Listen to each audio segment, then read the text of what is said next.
4ចំណុចពិសេសពីគម្រោងឯកអតិថិជនបានជ្រាបដូចហើយសម្រាប់វីដេអូនេះចង់បង្ហាញពី4ទីតាំងសំខាន់ដែលនៅក្បែរគម្រោងឯក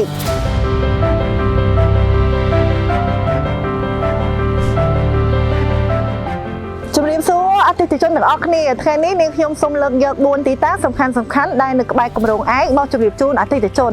ចង់ដឹងថាមានអ្វីខ្លះហើយចំណាយពេលប៉ុន្មាននាទីពីគម្រោងឯកអ្វីដែលសំខាន់គឺការធ្វើដំណើររបស់អតិថិជនគឺស្របតាមមហាវិថីធំរួចគេស្រេចទីតាំងទី1ផ្សារទំនើប EON 3ដែលនៅគៀកគម្រោងឯកខ្លាំងមែនទែនអតិថិជនចំណាយពេលធ្វើដំណើរត្រឹមតែ8នាទីតែប៉ុណ្ណោះទីតាំងទី2សាលារៀនអន្តរជាតិអតិថិជនចំណាយពេលធ្វើដំណើរត្រឹមតែ10នាទីប៉ុណ្ណោះពីគម្រោងឯកផ្ដល់ភាពងាយស្រួលក្នុងការជូនកូនរបស់លោកអ្នកទៅសាលារៀនទីតាំងទី3មន្ទីរពេទ្យគឺជាទីតាំងដែលសំខាន់និងចាំបាច់ត្រូវតែមាននៅក្បែរគេហដ្ឋានរបស់លោកអ្នកសម្រាប់គម្រោងឯកលោកអ្នកចំណាយពេលត្រឹមតែ10នាទីប៉ុណ្ណោះទៅកាន់មន្ទីរពេទ្យឬ clinic ផ្សេង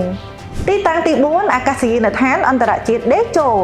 សម្រាប់អតិថិជនជាមេគ្រួសារដែលមានភារកិច្ចចេញចូលទៅក្រៅប្រទេសញឹកញាប់មានភាពងាយស្រួលមែនទែនដោយការធ្វើដំណើរទៅកាន់អាកាសយានដ្ឋានថ្មីនេះចំណាយពេលត្រឹមតែ15នាទីប៉ុណ្ណោះពីគម្រោងឯក